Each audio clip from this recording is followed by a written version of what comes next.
Atlanta fans, welcome to That Atlanta Sports Show. I'm your host, Jeremy the Impact York, coming to you from the world's best stadium in Atlanta. I'm not going to make some arguments. This is a great one. Just a fantastic, majestic place to be.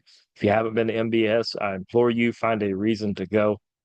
Other than that, we're here to talk. I'm from Impact Media, for people who don't know, and we are here to talk about the Atlanta Falcons and Atlanta United. I'm going to get into United a little later on. Of course, if you want to follow us here at the show or want to help the show in any way possible, go to YouTube, impact_media_. Look for TASS, look for that Atlanta Sports Show, or listen to any of our shows. You can watch any of our shows there. I do see the comments. I do respond to as many as I can. I definitely appreciate it. I enjoy that you guys tag each other in them so that new people check it out. We have seen the numbers grow, so I see it. I see it, guys, and very much appreciated. Um, you can follow us on all the social medias as well. You can find me, The Impact 99, on practically anything. We cover all kinds of stuff all across the Atlanta area and Southeast and nation, for all it matters. Let's start with the Falcons. We're going to start with the Falcons. Um, they get the close win thanks to Young Ho Koo's 58-yard field goal as time expired. 58. And I think he could have made further. He could have made further. That's outstanding. I mean, let's see, for the sake of it, he basically kicked from like over here. Wait, nope. He kicked from over here all the way over there. He basically kicked. Let's see. He kicked about, this is the craziest thing, about that far across the back of my screen. That's insane. And I know for the, I don't know, 40%, no, for the 70% of you Falcons fans that are into it, that's win number two. You're 2-2 against a really good team, the Saints. Tampa's good. Saints are good. Carolina's not. Your division is a three-horse race. It's going to be one of the better races this year. So you get the big win. And for the 70 or probably 80% of you that are just like, awesome, man, awesome sauce. We rocked. We rocked the great Derek Carr and the Saints and Alvin Kamara and take that. Awesome. Love you guys. Love you guys. And I'll be honest, that's pretty much you guys watching. You guys are great fans. You guys, and you're not a bad fan if you don't do that. But there's about 15, 20%, maybe 10% of the fan base that likes to kick a gift horse in the mouth. And, if he wouldn't hit the field goal, well, he hit the field goal. Well, it shouldn't have come down to. No, it shouldn't have. But these are two pretty equal teams. Saints got a pretty explosive young defense. So the Falcons got a veteran quarterback. In fact, here's something for you.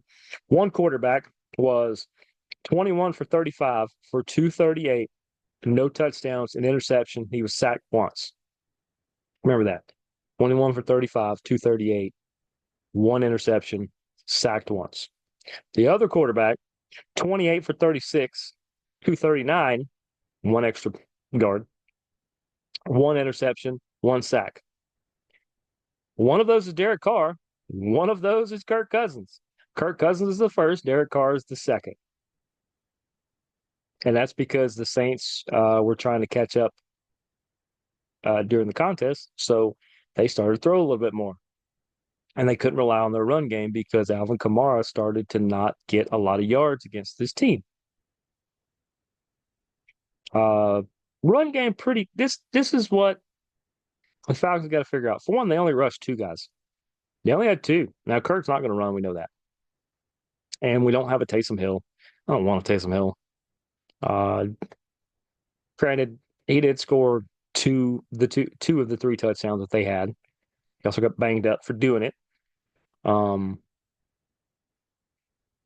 But Tyler Algier is a workhorse back who likes to go north and south. He's going to go through the line. Bijan Robinson is a speed guy who likes to go right through the guards and tackles, right in that area. He likes to go around the outside, around the outside. And yet sometimes I mean, I understand that you don't want the other team to think, oh, Algiers here, he's coming straight at us. Robinson's going to bounce the outside. I understand that. I would put both of them in to where you don't know. It's going to do one or the other. Maybe you don't do either. I think because they're both great out of the backfield. But it absolutely baffles me that they will run Bijan between the center and the guard, and they'll run Algier out by the wide receivers. What are you doing? And you started to figure it out when Algier was the one who was actually pushing the ball upfield a little bit more this particular game. Put him in more, give him more touches. I didn't understand that, you know. Um, you were able to get Drake London the ball. He had 6 receptions for 64 yards. Darnell Mooney, who has become Kirk Cousins' favorite target. You guys can get over that. It's not Kyle Pitts. Kyle Pitts had 0 receptions for 0 yards. He was targeted 3 times. Drake London was targeted 12 times. So let's get off the he doesn't throw to Drake London. He throws to Drake London. Darnell Mooney, 6 targets, 7 targets for Ray Ray McLeod. He likes Ray Ray. I'm not saying he don't like Kyle. I'm saying Kyle's not getting open. Because if Kyle was getting open, he'd get more than 3 targets. And this is also, once again, this is the offensive play call that lost him a game last week. And now they're not finding ways to get Pitts open. So Pitts got to find a way to get himself open. That's just what's got to happen. And the Kirk Cousins fumble, do better, Kurt. You know that. But other than that, D. Alford with that corner blitz, just boy, there was a lot of pressure on Derek Carr every play, every snap of the football. I'm surprised they only got 1 sack on him. Saints are good enough. I knew they were going to probably get a sack on Kurt. There's a little bit on Kurt on that one too. But how about Young Ho Koo? 4 for 4, including the 58-yarder and the 2 extra points. So if you had him, his fantasy day had to be 15 or 20 points. And Bradley Pinion, man, he was averaging 44 yards a punt. He had 2 of them inside the 20. I mean, what else can you ask from this team? They were 2.5-point favorites.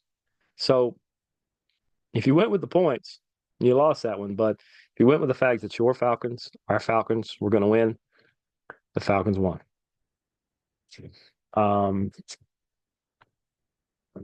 So what does that leave? Well, that leaves a matchup in 2 days from now. 2 days from now, in this stadium, Thursday Night Football. It's all on Amazon Prime. 8:15 kickoff against the Tampa Bay Buccaneers. Because guess who you get after this? You get Carolina. Pretty sure. Let's check on that. Can we check on that? Producer Sassy doing a great job. Yep. The 4:25, you get a little bit of a break. Actually, get about a 12-day break. That's even better. The 4:25 next week is Falcons Panthers in Carolina. Thoughts, prayers, well wishes, everything to all the people affected by the hurricane, especially in the Carolinas, but Florida, parts of Alabama, Georgia, everybody that was impacted, help them out if you get a chance. That's what you should be doing.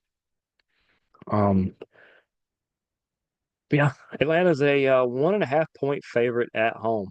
Ouch. That means on neutral territory, the Buccaneers would be a 2.5-point favorite. No, a 1.5-point favorite. That's kind of crazy. How can you beat the Buccaneers? Well, defense, keep doing what you're doing. You've got to spread the ball out more and spread the ball in general. We don't need to just play here or here or here. It's the entire field. And we got to do this again. The entire field, all 100 yards. You got to utilize it. North and south. The 40 this way, the 100 this way. Spread it out. Get the ball out of Kurt's hands really quickly and find the hot hand. If it's Algier, give him the football. If it's Bijan, give him the football. if the Buccaneers find a way to stunt the growth of your run game, then you have Drake London, Darnell Mooney, Ray McLeod. You have either one of those guys out of the backfield. You have Kyle Pitts. You have people I haven't even mentioned or you don't even know yet because they haven't been on the field yet. You have people all over. Get them the football. Get them the football. You know? I mean, that's just distribute the football. It's gonna be I'm not saying that easy, but that's the game plan I go with. I would distribute the football the best way I can among all the people, spread the ball out, keep the Buccaneers from being able to bunch up, and defense keep playing that way because you got two kickers who can just boom the ball either through the uprights or way up into the stratosphere. Go with them, stick with them. That's what I would do. On the flip side, I said I'll predict it now. Falcons are going to beat Tampa Bay. It might be another 3-point stunner, but they're going to beat Tampa Bay. You watch on Thursday night, quirky games. Yeah, that's very much going to happen.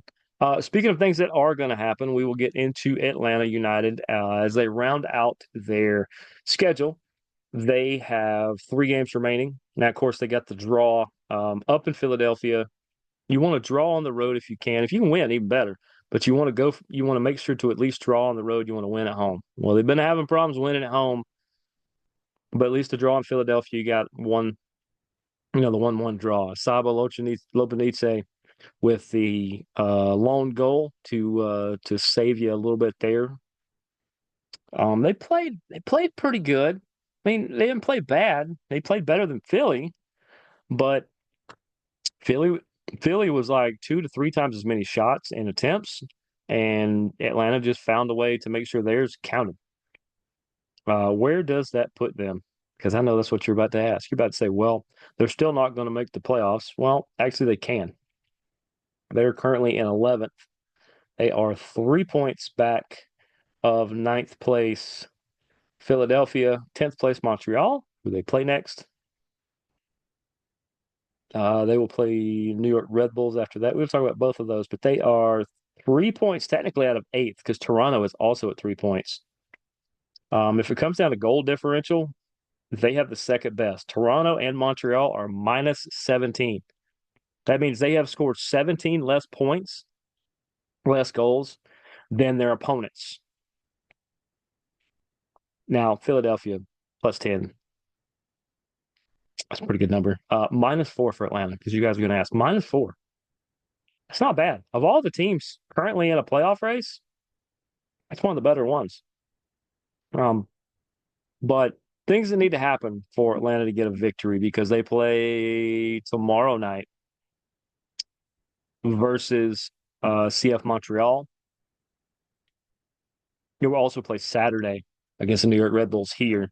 And then their last game, which is next week. We'll talk about it next week, obviously. But their next game, that is not the screen. There it is. Will be in Orlando. What a great place to finish, right? And of course, the MLS Season Pass on Apple TV is the way to watch, or your local um, watering hole. There's a lot of places to show these games because they know you're going to be there. But how can they beat Montreal? Well, I like where the defense is. You can't give up easy, quick chances. And I say that because Atlanta will spend 45, 50 minutes or better to finally set up for a good opportunity for a goal. And they score a goal, and then within 5 minutes, they've already given up one. Can't do that. Can't do that at all. You've got to take more chances with the lineup that you have. We know the lineup's going to look different from next year, but you have to make those changes and do your best to not give up the counterattack. You are a countering team, which means you wait on them to attack, and when they overextend, you flip the field and you beat them that way. You have the talent. I mean, between Saba and Rios and Jamal Tiare and Stian Gregerson, Moranchuk, they're there. Bartosz Slees. I mean, even Fortune. Get Fortune involved if you can. I think he's okay. Is he hurt? Thought I'd heard maybe he got dinged up, but either way, you have the people to make this work. So make it work. Is it the most top tier team that you want it to be? No, they're not a well-oiled machine yet. But Saba seems to find ways to score goals. Rios can in the opportunity. Tiare as well.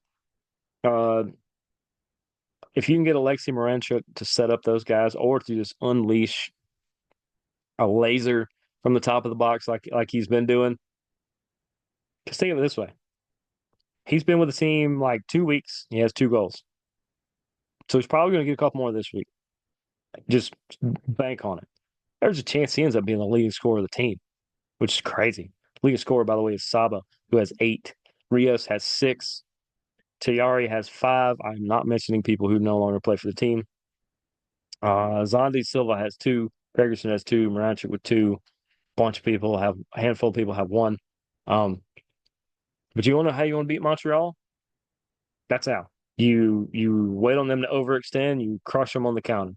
You continue to play good defense. You trust Brad Guzan in the back, and you don't put him in bad situations. That has happened, like leaving people unmarked at the back goal line. You just can't do it. You can't do it in any sport, but you definitely can't do it in this one. And since the Red Bulls matchup will happen before we talk to you next, how do you beat the New York Red Bulls? You've got to go at them. I think you got to do the opposite. Instead of waiting on the counter here, I think you got to be aggressive. I think you got to push the Red Bulls and you have to stretch the field the same way I said the Falcons should do. And you have to push them and push them and push them and wear them out and then put in your super subs and bury them. That you just crush them. That is how you're going to get a victory in both those. And a victory in both of those is going to set you in a really, really good spot. Um, I would say if you want to all but guarantee, I mean, 85% chance that you make the playoffs, you got to win 2 of the next 3 games. Got to win them, not draw. Definitely can't lose. You lose one, you almost are out. But these are home games, which means you got to see them. All those people, all the 17s, they're going to be cheering loud. They're going to be cheering proud. Give them something to cheer for. You've been doing it all year. Some of them tried to fall by the wayside, and other ones picked it up right where they left off. So that's what you do, United fans. We are going to be cheering from afar as we will actually be covering other events during both of those, but we will be watching along and cheering along with all of you. And we'll be here next week to talk about it all. We're going to talk about how United got 2 massively big wins and they're going to be in the playoffs for sure. And we're going to talk about how the Falcons beat the Buccaneers on Thursday night. Look at that. That's Wednesday, Thursday, and Saturday. You said you don't have much to do. The kids are back in school. How about Wednesday night? You can watch some soccer in the big stadium. How about Thursday night? You can watch some football in the big stadium. How about Saturday? You can watch some soccer in the big stadium. Can't say there ain't nothing to do. You can go to these games. I'm sure there's still some tickets still available. There's still check the market. But other than that, we have reached the end of the show.